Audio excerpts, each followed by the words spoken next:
Hello, and welcome to my video lecture. This video's topic concerns the role of interrupts in the LC3. To begin, we should define what an interrupt is. An interrupt is an outside signal that takes control of the control unit when sent by a device.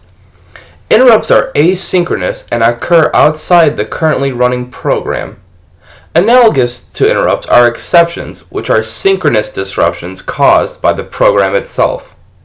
We will cover all of this. Here is the full data path of the LC3. This is the same data path as seen earlier in the course, with added functionality for interrupts and input-output, or I/O. The circuitry of note in this video is highlighted in purple. Take a moment to really inspect the data path and the signals. These are traditional control word signals, just like on the old data path. If you need to review the concept of the control word signals and their effects, consult previous video lectures or the Piazza resources or discussion board. Before we go any further with interrupts, we must first learn about the processor status register, or PSR. The PSR is a 16-bit register that contains key information about the state of a program, like a snapshot of it in an instant of time. The privilege, priority, and condition codes.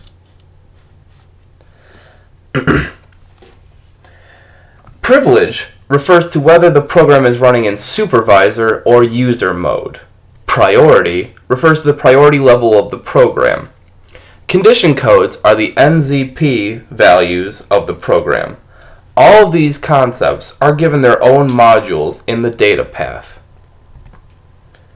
This is the module responsible for producing the privilege value, PSR bit 15. It is easy to see how data flows through this system.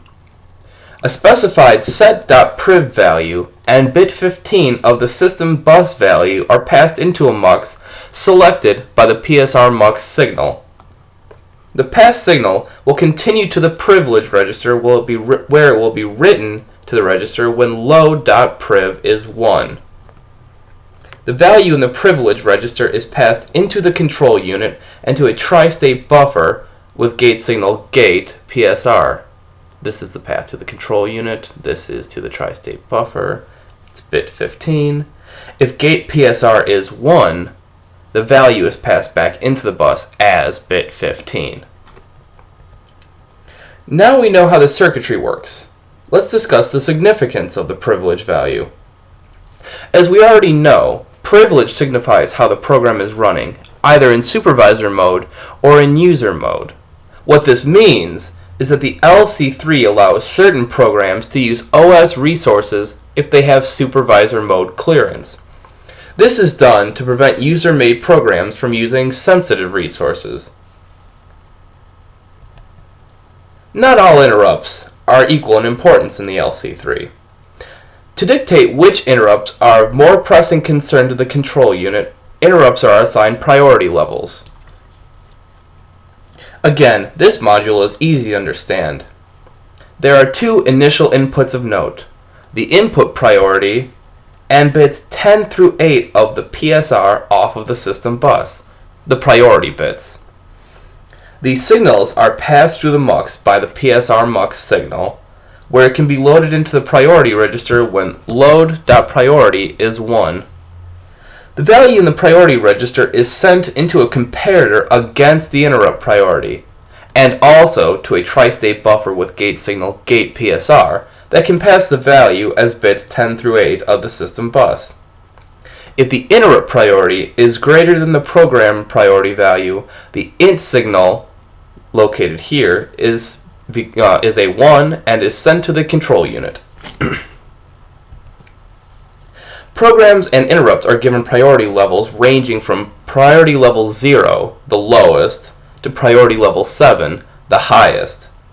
In order for an interrupt to take control of the control unit, it must have a priority level higher than the currently running program. As we saw in the module, this is exactly how the circuit functions. The condition codes can be calculated using logic on the bus signal, or they can be fed in as bits 2 through 0 of the PSR. In this updated module, PSR mux selects either the calculated value of NZP from the bus or bits 2 through 0 of the PSR. This signal is loaded to the NZP registers when load.cc is 1. The NZP values are fed to the control unit and back to the bus through a tri-state buffer with gate signal gate PSR. As stated on the previous slide, the condition codes can either be provided by the PSR or calculated as normal from the bus signal. Touching on privilege again, the LC3 separates the user and supervisor program processes. In doing that, the LC3 has separate stacks, known as the user stack and the supervisor stack, each with their own stack pointer. However, since the role of the stack pointer is done with registers R6, each stack pointer must be saved into their own separate storage so that the interrupt may change the value of R6 and so that the original values can be restored afterwards. In this module, R6, acting as the stack pointer for either the supervisor stack or user stack, is selected by the register file's source register 1, and the value stored can either be saved in the respective save register for the user stack pointer or supervisor stack pointer with a corresponding load enable signal set to 1, or it can be incremented or decremented. These 4 values shown here are passed through a mux selected by SP-mux and then passed to the system bus through a tri-state buffer with gate signal gate SP. Here is a basic recap of this module. The LC3 has different stacks and stack pointers for user mode versus supervisor mode. The values of the stack pointers can be saved to registers and restored back into R6 in the event of interrupts.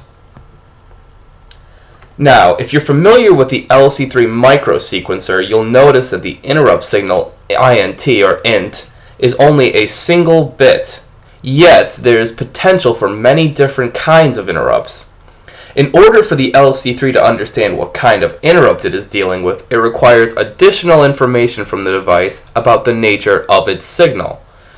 We have already seen the interrupt priority level signal when we learned about the priority module.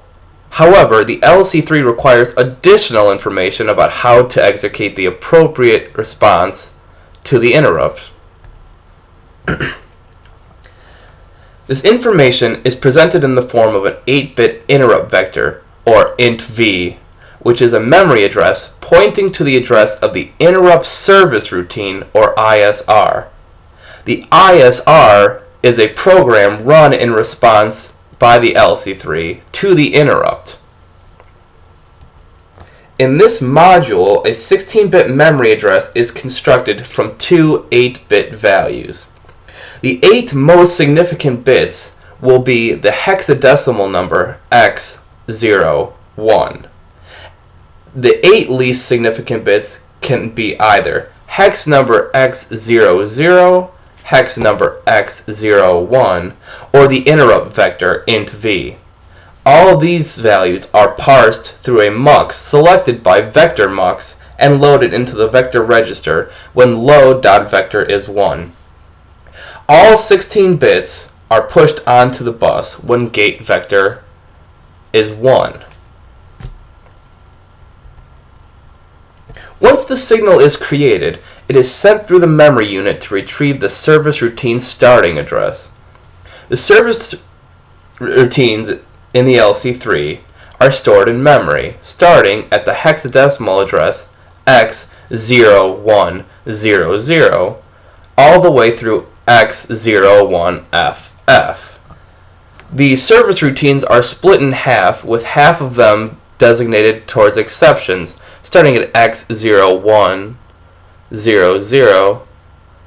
to x017f, and the final half is interrupt service routines, starting at x0180 and finishing at x01ff. Now that we have walked through the updated data path, we can move on to a more abstract exploration of how interrupt affects the LC3. First, in order to preserve the nature of the LC3 before the interrupt, we must save the program counter, registers R0 through R7, and the condition codes. When the interrupt happens, values for the interrupt signal, priority level, and interrupt vector are fed into the system, changing the value of the PSR, which is then pushed into the MDR. The value of the extended interrupt vector will pass through memory to retrieve the ISR. If the program being interrupted was in user mode, where PSR bit 15 is 1, then we save the user stack pointer and load the saved supervisor stack pointer. Next, we will save the PSR and PC to the supervisor stack and load the ISR into the PC. The ISR will execute, at the end of which we'll invoke the RTI instruction, or return from interrupt. If the program is still in supervisor mode upon an RTI instruction, it will pop the PC and PSR off of the supervisor stack, restore the condition codes, and then restore the user stack pointer, if applicable. If the program is erroneously declaring that it is in user mode, the RTI instruction sends the program back to the interrupt handling process to process what is called a privilege mode violation. Here is the full state diagram for the LC3. Here is the state diagram for handling an interrupt. Take time to walk through the micro instructions to get a feel for the process. This is the exact same as the previous state diagram, only involving the implementation of the stack pointer for the user versus the stack pointer for the supervisor. Also, you notice that signals like int v, vector, priority, PSR show up only in the interrupt part of the state diagram. Here is the state diagram for a return from interrupt process. Notice signals like vector, PSR only showing up here, nowhere else in the state diagram. We'll finish our discussion on interrupts with interrupt-driven input-output. Interrupt-driven I/O functions exactly as an interrupt does, only it is triggered by the LC3's input, which is from the keyboard. The associated interrupt vector is hexadecimal number x80, so the ISR associated with this interrupt is located at memory address x0180. This interrupt has a priority level of 4, or PL4. The currently running program must have a priority level less than 4, and the MIO enable signal must be on in order for interrupt-driven I/O to function. With that, we have completed the LC3 Interrupt video lecture. In this video, we dissected the updated LC3 interrupt modules and learned about the processor status register, as well as the interrupt information signals such as priority level and vector value. We explored how the LC3 handles interrupts by using the interrupt service routine found in the interrupt vector table in memory, how the supervisor stack comes into play, and how to return from an interrupt.